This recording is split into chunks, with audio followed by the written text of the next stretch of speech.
கிராமத்தினுடைய நகைச்சுவை ரொம்ப நுணுக்கமாக இருக்கும். ஒரு பாட்டி சொல்லிச்சு, ஒருத்தன் வீட்டில் வந்து ராத்திரியில் யூரின் வந்துக்கிட்டே இருக்கு அந்த பயலுக்கு. பாட்டியை எழுப்பி, பாட்டி உச்சா வருது வா, டே சும்மா இப்படிலாம் கேட்டுக்கிட்டு இருக்காதுன்னு அப்படின்ட்டு துணைக்கு போயிட்டு வந்திருக்கு. அதுக்கப்புறம் ஸ்கூலில் போய் இடையில டீச்சர்கிட்ட கேட்டுக்கிட்டு இருந்திருக்கேன், டீச்சர் டீச்சர் அப்படின்னு. டீச்சர் சொல்லியிருக்காங்க, ஏன்டா பொம்பளை டீச்சர்கிட்ட இப்படி விரல நீட்டி கேட்குறீங்களே, அவமானம் இல்லையா? இனிமே உங்களுக்கு வந்துச்சுன்னா விசில் அடிக்க போகிறேன் டீச்சர் அப்படின்னு கேளுங்க. சரிங்க டீச்சர், இனிமேல் நாங்கள் வந்தால் விசில் அடிக்க போகிறோம்னு கேட்டுடுறான் அப்படின்ட்டு, டீச்சர் விசில் அடிச்சுட்டு வர்றேன் போங்கடா அப்படின்ட்டு. ராத்திரி வீட்டில் படுத்துருந்துருக்கேன். 1:30 மணிக்கு வந்துருச்சு. பாட்டி பக்கத்தில் படுத்துருக்கு. பாட்டி பாட்டி எந்திரிச்சு எந்திரி விசில் அடிக்கணும். பாட்டி உண்மையிலே ஏன்டா 1:30 மணிக்கு எதுக்குடா விசில் அடிக்கிற, ரொம்ப அர்ஜென்ட்டான விசில் பாட்டி வந்துருச்சு அப்படின்னா, டே விசில் நேரத்தில் அடிக்காத சாமி. இல்லை பாட்டி அடிச்சே ஆகணும். சரி மெதுவாக என் காதில் அடிச்சு விட்றான் இருக்கு பாட்டி. என்னடான்னு பார்த்தா அடிச்சிட்டேன். ராத்திரி சுடுதண்ணியை குடிச்சிட்டு படுத்துருப்பேன் போல இருக்கு. பாட்டி காதெல்லாம் நிறைஞ்சு வலிஞ்சு. அதனால் இப்படிலாம் கோடு வேடெல்லாம் பேசக்கூடாது. கிராமத்தில் வெள்ளேந்தியா எல்லா வேலையும் செஞ்சிருவான். அவன் மனசு வந்து எப்பயுமே சுத்தமாக இருக்கான். உண்மையிலே பாருங்கள், ஒரு முதலிரவில் சந்திக்கிற ரெண்டு பேரும் இப்படியே முதல் சந்திக்கிறாங்க. அப்போ தான் பேசிக்கிறாங்க. அவன் இப்படியே பார்க்குறான். உன்னைய நான் எங்கேயோ பார்த்துருக்கேன், நானும் உங்களை பார்த்துருக்கேனா அப்படின்ட்டுருக்கேன். அந்த அம்மா, எங்கே பார்த்தீங்க? இல்லை அதெல்லாம் இருக்கட்டும், நீ ரொம்ப அழகாக இருக்க. அதுக்கு அந்த அம்மா, நீங்கள் ஒரு பைத்தியம் அப்படின்ட்டு. உடனே அவன், அது எப்படி உனக்கு தெரியும்? என்னடா நம்மளை பற்றி கண்டுபிடிச்சி சொல்கிறாளேன்ட்டு அவன் ஒரு ஜர்க் அடிச்சிட்டான். உடனே அந்த அம்மா சொல்லியிருக்கு, நீங்கள் பைத்தியார் ஆஸ்பத்திரியில் 6வது வார்டில் இருந்தீங்க, நான் 7வது வார்டில் இருந்தேன் அப்படின்னு. ஐயோ 2 லூசுக சேர்ந்து குடும்பத்தை தொடங்குதுகளான்னு சந்தோஷமாக இருக்கு அவங்க. ஏன்னா இவன் பேசுகிறது அவனுக்கு புரியாது, அவன் பேசுகிறது இவனுக்கு புரியாது. இன்றைக்கும் ஒரு கல்யாண வீட்டில் அந்த சாந்தி முகூர்த்த தப்ப அந்த மேஜையில் பாருங்கள், பொருளுக எதுக்குத்தான் அவ்வளோ பொருளுக வாங்கி வச்சுருக்காங்கன்னு தெரில. நானும் 6 தம்பிக்கு கல்யாணம் முடிச்சு வச்சேன். 6 பேர்த்துக்கு வாங்கி வச்சேன். என்னென்ன தெரியுமா? 1 kilo laddu, 2 kilo jalebi, 1 kilo mixture, 2 kilo apple, மாதுளை ஒரு 20, பைனாப்பிள் ஒரு 10, ரொம்பட்டும் கிரேப்ஸ் 1 கிலோ. எதுக்குடா அதெல்லாம் வாங்கி வைக்கிறீங்கன்னா, எவனா இது வரைக்கும் தின்றுருக்கான அதை யாராவது இப்படி சாப்பிட்றாங்கன்னு வச்சுக்கோங்க. முதல்ல ஆப்பிளை வெட்டி திங்கலாமா, அதுக்கப்புறம் ஜிலேபி சாப்பிட்லாம் அப்படின்ட்டு விடிய தின்னுக்கிட்டு இருந்தால் அதுக்கு பேர் குடும்பமாக அது. ஆனால் வாங்கி வச்சுருக்கேன். ஏன் வாங்கி வைக்கிறாங்கன்னு இது வரைக்கும் தெரியல. எங்கள் ஊரில் ஒருத்தன் சிறுமலையில் பொண்ணு கட்டியிருக்கான். அவங்க மாமனார் வெறும் பைனாப்பிளாக வாங்கி வச்சுருக்கான். அவன் அவங்க வீட்டுக்காரமாட்ட கேட்டிருக்கான், ஏண்டி இதை என்றைக்கு நம்ம அறுத்து திங்கிறதான், உங்கள் அப்பா இதை அறுத்து திங்கலைன்னா டவுரியை கொடுக்க மாட்டேன் போல இருக்கேன்ட்டு. இன்னொருத்தன் பன்ருட்டியில் பொண்ணு கட்டியிருக்கேன். என்ன வாங்கி வச்சுருப்பாங்கன்னு யோசனை பண்ணி பாருங்கள். மேஜை பூரா பலாப்பழத்தை மட்டும் வாங்கி வைக்காமல் ஒரு அருவாளையும் ஒரு நல்லெண்ணெய் பாட்டிலையும் வாங்கி வச்சுருக்கான். அவன் வீட்டுக்காரம்மாவை பார்த்துட்டு, என்னடி இது அநியாயம், அறியா அப்படின்ட்டு 2 பேரும் விடிய பலாப்பழத்தை அறுத்து கையிலேருந்து எண்ணெயை தடவி முதல் சொலை எடுக்கிறான். மணி காலையில் 6:30. இந்த குடும்பம் எப்படி இருக்கும்னு யோசனை பண்ணி பாருங்கள். கிராமத்தில் பைத்தியார் ஆஸ்பத்திரியில் இப்படி தான் ஒரு டாக்டரு பைத்தியங்கள்லாம் தெளிஞ்சிட்டாங்களா இல்லையா அப்படின்னு ஒரு பைத்தியத்தை டெஸ்ட் பண்ணுறாரு. ஒரு 50 ரூபா நோட்டையும் ஒரு 500 ரூபா நோட்டையும் வச்சுருக்காரு. வச்சோன்னே அவன் 500 ரூபா எடுத்துட்டான்னா அவனுக்கு பைத்தியம் தெளிஞ்சிருச்சு அப்படின்னு நினச்சிட்டு எடுத்தான். அவன் 50 ரூபா எடுத்தான். ஆஹா தெரியல அப்படின்ட்டு டெய்லி 50 ரூபா 500 ரூபா 50 ரூபா 500 ரூபா வச்சுக்கிட்டே இருந்திருக்க. 1 மாதம் எல்லாம் முடிஞ்ச பிற்பாடு அந்த பைத்தியக்கார பேஷண்ட்டு பக்கத்தில் இருக்கவன்ட்ட சொல்லியிருக்கேன், எனக்கு 1 மாதத்துக்கு முன்னாடியே தெளிஞ்சிருச்சுடா, அப்புறம் ஏன்டா 500 ரூபா எடுக்கலை, 500 ரூபா எடுத்திருந்தால் தெளிஞ்சிருச்சுன்னு டிஸ்சார்ஜ் பண்ணிடுவாங்க. இப்போ நான் 30 நாளாக 50 ரூபா எடுத்து கிட்டத்தட்ட 1500 ரூபா நான் சம்பாரிச்சிட்டேன்டா. உண்மையிலே டாக்டர் தான் பைத்தியமே ஒழிய இவன் பைத்தியமே கிடையாது. எவ்வளவு தெளிவாக இருக்காங்க பாருங்கள். நம்ம டவுனில் இருக்கவனையெல்லாம் ரொம்ப சாதாரணமாக நினைப்போம். அங்கே நடக்கிற சம்பவங்கள் அவ்வளோ மகிழ்ச்சியான சம்பவமாக இருக்கும். இன்றைக்கி கிராமத்தில் ஒருத்தன் பள்ளிக்கூடத்துக்கு போகிறது ஒரு பெரிய விஷயமே கிடையாது. அம்மா போயிட்டு வரட்டா அப்படின்னு போவான், ஒரு பஸ்ஸில் ஏறுவான், போயிடுவாங்க. ஆனால் டவுனில் ஒரு பள்ளிக்கூடத்துக்கு ஒரு பிள்ளையை பெறப்பட வைக்கணும்னா அந்த வீட்டில் 2 பேரும் வேலைக்கு போகிற வீடாக இருந்தால் நரகத்தை பார்க்கணும்னா நீங்கள் அந்த வீட்டை பார்க்கலாம். காலையில் 7:30 மணிக்கு அந்த அம்மா தலையை சீவிட்டு இப்படியே கிளிப்பை மாட்டிக்கிட்டு வீட்டில் புருஷனுக்கு தனியாக டப்பால் சாப்பாடு பிள்ளைகளுக்கு எல்லாம் எடுத்து வச்சுக்கிட்டே இருக்கேன். அந்த அம்மா தலை சீவிட்டு இருக்கப்போ வருவேன், மகன் ஏம்மா என் டவுசர் எங்கே அப்படிமா. டே கோப்பா சும்மா தானே உட்காந்துருக்காரு, அவர்கிட்ட கேள்றா டவுசர் எங்கன்னு தேடி கொடுப்பாரு. அவர் டவுசரே எங்கே இருக்குன்னு தெரியாமல் காலையிலேருந்து டென்ஷன் ஆகிருக்காருன்னு இந்த அம்மா புருஷனுக்கும் டவுசர் எங்கே இருக்குன்னு தெரில, பிள்ளைக்கும் டவுசர் எங்கே இருக்குன்னு தெரில, இந்த 2 குரூப்புகளுக்கும் டவுசர் தேடி கொடுக்கறதுக்கா எங்கள் அப்பன் திண்டிவனத்துலேருந்து திருவண்ணாமலைக்கு கட்டி கொடுத்தேன். ஐயோ ஐயோ அப்படின்ட்டு அவனை பிறப்பட விட்டு அந்த டவுனில் அந்த பயலுகளை பிறப்பட வைக்கிற காட்சி பாவமாக இருக்கும். அவனுங்களை ஷூவை கட்டி டையை போட்டு அதை கட்டி இதை கட்டி அப்படின்ட்டு இப்படி தலையை சீவி அவன் பின்னாடி அந்த பேக்கை மாட்டிட்டு போட்டு வரேன். பஸ் வந்துருச்சு போகலாம் நரகத்துக்கு போகிற மாதிரி போகிறானா, பள்ளிக்கூடத்துக்கு போகிற மாதிரி எவனாவது போகிறாங்களா? இன்றைக்கி டவுனில் அப்படி டவுனில் பாருங்கள் எல்லாம் இனிவன் சொன்ன மாதிரி வேகமாக தான் நடப்பாங்க, மெதுவாகவே போக மாட்டான். ஏன்டா அப்படி வேகமாக போகிறீங்க அப்படின்னா, மெதுவாக போனால் சந்தேக கேஸில் பிடிச்சி உள்ளே வச்சிடுறாங்க, அதனால தான் ஃபாஸ்ட்டாகவே நாங்கள் நடந்துக்கிட்டு இருக்காங்க. கிராமத்தில் எல்லாம் ஒரு மோட்ரு பம்புக்கிட்ட உட்காந்து லவ் பண்ணுவாங்க, அல்லது நாங்கிட்ட எங்கிட்டாவது வயக்காட்டில் சந்திப்பேன். அது திருவிழாக்கல்ல வந்துரு மாரியம் திருவிழாக்கு அப்படின்னு நடுவில் கரகாட்டம் நடந்துக்கிட்டு இருக்கேன். ஆடு வெட்டி பூசதாரண்டி கண்ணேண்டி நம்பள் திங்கி தக்கதன் இவங்க 2 பேரும் என்னென்ன ஒரு ஆக்ஷன்லேயே பரிமாறுவாங்க தெரியுமா கிராமத்தில். என்ன அர்த்தம் நேரம் நிறைய பேருக்கு தெரிஞ்சிருக்கேன்.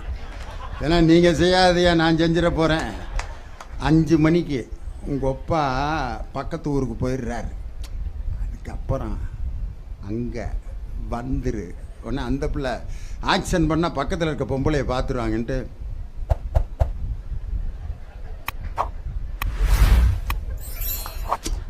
அதில் எவ்வளோ மீனிங் இருக்குது தெரியுமா. நீங்கள் 1.5 பக்கம் எழுதுனா கூட அவ்வளோ விஷயத்தை கன்வே பண்ண முடியாது. அந்த கிராமத்தில் அப்படி லவ் பண்ணுவாங்க.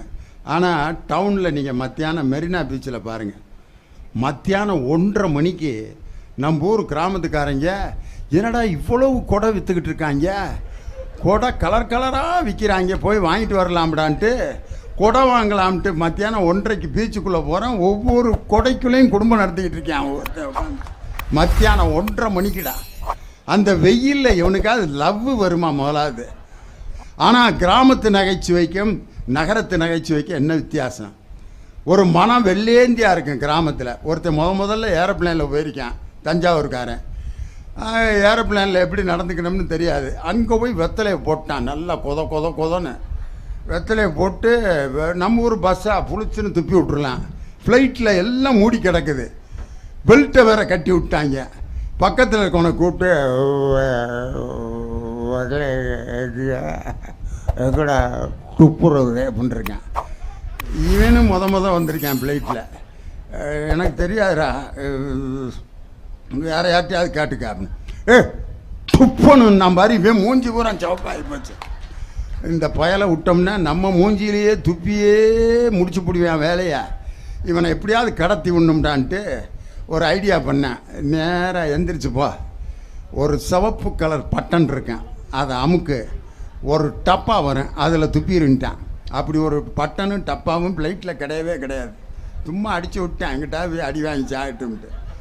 பார்த்தா இவன் அப்படியே வெட்டலையோடு வந்திருக்கேன். ஒரு அம்மா சிவப்பு குங்குமம் போட்டு வச்சுட்டு நல்லா ஃப்ளைட்டில் தூங்கிக்கிட்டு இருந்திருக்கு. ஓங்கி குங்குமம் போட்டு அமைக்கியிருக்கேன். அந்த அம்மா ஐயோ அப்படின்னுச்சு. வாயை பார்த்தா வெத்தலை துப்புற டப்பா மாதிரியே இருந்திருக்கு. புளிச்சுன்னு வாய்க்குள்ளே துப்பி விட்டேன். அந்த கிளவியை 15 தடவை வாந்தி எடுத்து குளுக்கோஸ் ஏற்றிக்கிட்டு இருக்காங்க ஃப்ளைட்டில். சாவடின்னு கிராமத்தில் ஒரு இடம் வச்சுருப்பான்ல, அதுக்கு ஏன் சாவடின்னு பேர் வச்சான் தெரியுமா? பேசியே பல பேரை சாவடிக்கிற இடம் அதுதான். ஒரு 5 பேர் உட்காந்துருவாங்க. காலையில் வந்து உட்காந்து 2 பேர் நான் மாப்பிள்ள என்ன செஞ்சிடறோம், வாழ்க்கையில் பெரிய கஷ்டம் மாப்பிள்ள என்னன்னு சொல்கிறா, என்ன செய்யலாம்னு இருக்க, லோனு தான் பேங்க்கில் லோனு வாங்கி 2 மாடு வாங்க போகிறேன் அப்படின்ட்டுருக்கேன். நீ என்ன செய்ய போகிற, நீயே லோனு, அப்புறம் நானும் லோனு தான். நீ லோனு வாங்கி என்ன செய்ய போகிற, நல்ல இடம் நிலமாக வாங்க போகிறேன்.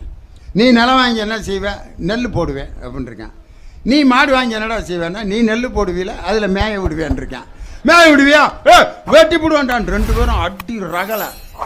ஒரு நாட்டாம்காரர் ஒருத்தர் வந்து, ஏன்டா என்னடா என் மாட்டை வெட்டுவேங்கிறாயா, என் நிலத்தில் மேய விடுவேங்கிறேன். எங்கடா மாடு இன்னும் வாங்கவே இல்லைங்க, எங்கடா நிலம் இன்னும் வாங்காத நிலத்துக்கும் வாங்காத மாட்டுக்கும் சண்டை போட்டுக்கிட்டு இருப்பேன்.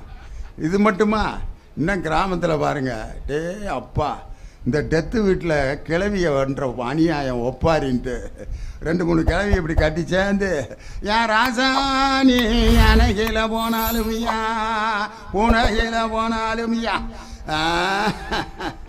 அப்படி இப்படி அண்ணாந்து பார்க்குது. இலவு பந்தல்ல பாவக்காய் காய்ச்சி தொங்கிட்டு இருக்கு. கிளவி பாட்டை மாற்றி விட்டா, பந்தலிலே பாவக்கா பந்தலிலே பாவக்கா.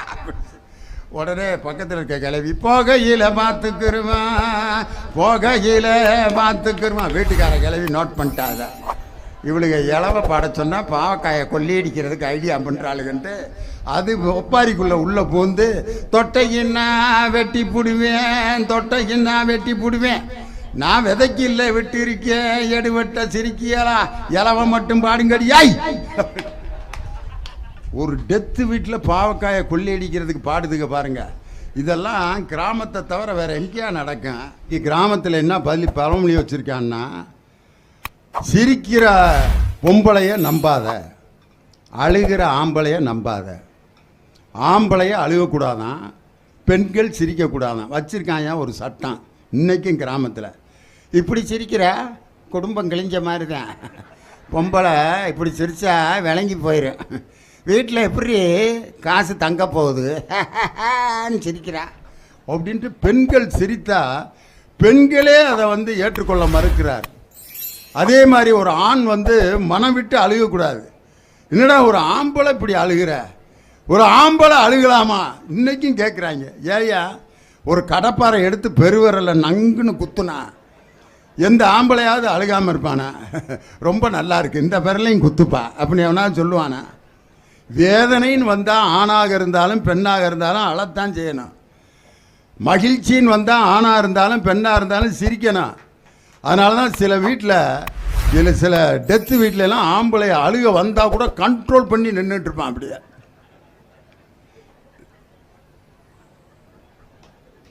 அங்கிட்டு பார்த்தா பொம்பளை பூரா ஆயா நீங்கள் என்னத்தை சொல்லுவேன் அதுதான் சொல்லுவேன்னு கூட்டமாக அப்படியே சேர்ந்து அழுதுகிட்டு இருப்பாங்க. ஆனால் ஆம்பளை வந்து அப்படியே இருப்பான். அதில் அந்த ஆண்கள் டெத்துக்கு போன ஆண்கள்லாம் சில பேர் பார்த்துருக்கீங்களா? அந்த இளவு வீட்டில் இருக்கவன்ட்ட கையை பிடிச்சி தேவையில்லாத சில கேள்விகளை கேட்டுக்கிட்டு இருப்பான். கையை பிடிச்சி, மாமா ஐயா இறந்துட்டாரா அப்படிமா. இது எவ்வளவு கிறுக்குத்தனமான கேள்வி பாரு. நேற்று செத்தவரை வெள்ளை துணி கட்டி படுக்க வச்சுருக்கேன்.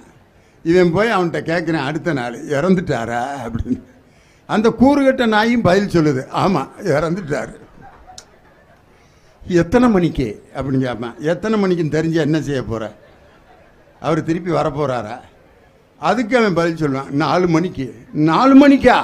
ஏன் 3 மணிக்கு நான் எழுப்பி விட்டுருவேன் அவரை? எதுக்குடா கேட்குறத? அவர் இறந்த நேரத்தை தெரிஞ்சு என்னத்தை சாதிக்க போகிற? அதுக்கப்புறம் கேட்பான் எப்படி செத்தாரு அப்படின்னு. அவன் திரும்ப செத்தா காட்ட முடியும்?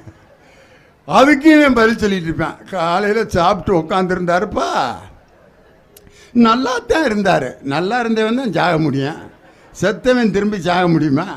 நல்லாத்தான் இருந்தார், நெஞ்சு வலிக்குதுன்னாரா. இந்த இங்கே பக்கத்தில் இருக்க டாக்டர்கிட்ட கூட்டிகிட்டு போனான். போகிற வழியிலே அதுக்கு இவன் வந்தவன் பேசாமல் போக வேண்டியதானே, எதுக்கு உன் தெருவில் இருக்க டாக்டர்கிட்ட கூட்டி போனேன்? திருவண்ணாமலை டவுனுக்கு கூட்டி போயிருந்தா நல்ல டாக்டர்கிட்ட காமிச்சு பிழைக்க வச்சுருக்கலாம்ல. அதுக்கு இவன் என்ன நினைக்கிறான், ஏதோ நம்ம தான் அவனை திட்டம் போட்டு கொலை பண்ண மாதிரி இல்லடா இவன் பேசிக்கிட்டு இருக்கான் அப்படின்ட்டு அடுத்து வர்றவன்ட்ட பதிலை மாற்றிட்டான். காலையில் நெஞ்சு வலிக்குன்னு சொன்னாரியா, திருவண்ணாமலையில் இருக்க ஒரு டாக்டர்கிட்ட கூட்டி போனான்.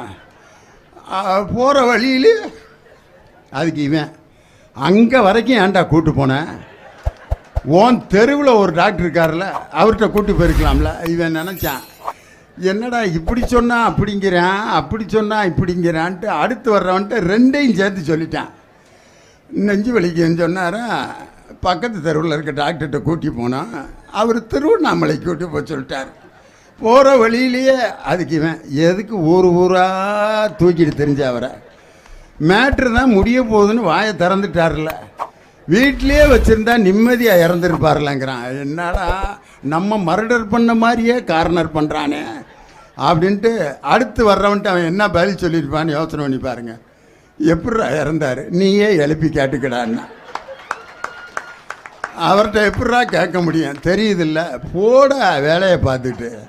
ஆம்பளையெல்லாம் இந்த தேவையில்லாத கேள்வியை கேட்டு அந்த இளவு பறி கொடுத்தவன் ஏற்கனவே நொந்து கிடக்கிறேன். அவன் திருப்பி திருப்பி இதை எத்தனை ரெக்கார்டு போட்டு சொல்லிக்கிட்டே இருக்கணும். 5 மணிக்கு உட்காந்துருந்தாரா, ஆஸ்பத்திரி கூட்டு திருப்பி அடுத்து எப்படி செத்தார், 5 மணிக்கு உட்காந்துரு பார்த்தேன். ரெக்கார்டு டிவியில் ஒரு இதை டேப் ரெக்கார்டரில் போட்டு விட்டு ஒருத்தன் கேட்டேன்னா ஆன் பண்ணி விட்டேன், இதை கேட்டுக்க அப்படின்னு. அநியாயமாக இருக்குது. இன்னொருத்தன் சொன்னான், எங்கள் சித்தப்பா ஒருத்தர் வாத்தியார் இருக்கார், அவர்கிட்ட சொல்லிட்டேன், அவர் சொல்லுவார் எப்படி செத்தாருன்னு. ஏன்டா வாத்தியார்கிட்ட இதை ஒப்படைச்சேன்னு கேட்டால், அவர் தான் 20 வருஷமாக ஒரே பாடத்தையே திருப்பி திருப்பி நடத்திக்கிட்டே இருக்கார். 1965 தொடங்கின வானாகி மண்ணாகி இன்னும் 2022 வரைக்கும் வானாகி மண்ணாகி தான் நடத்திக்கிட்டு இருக்காரு. அதனால் இந்த வேலைக்கு அவர் தான் லாய்க்கு, எப்படி செத்தாருன்னு அவர் சொல்லுவார்றான்ட்டு வாத்தியாரை நியமிச்சு விட்டான். அதாவது ஒரு டெத்து வீட்டில் கூட இவ்வளவு காமெடி நடக்குதுன்னா, ஒரு மனிதன் எந்த இடத்துல நமக்கு மகிழ்ச்சி இருக்கும் அப்படின்னு தேடி போகணுன்னு அவசியம் இல்லை. இந்த வீடியோ உங்களுக்கு பிடிச்சிருந்தா லைக் பண்ணுங்க, கமெண்ட் பண்ணுங்க, ஷேர் பண்ணுங்க. மறக்காம நம்ம சேனலை சப்ஸ்கிரைப் பண்ணிடுங்க. மீண்டும் ஒரு காணொளியில் சந்திப்போம். நன்றி நண்பர்களே.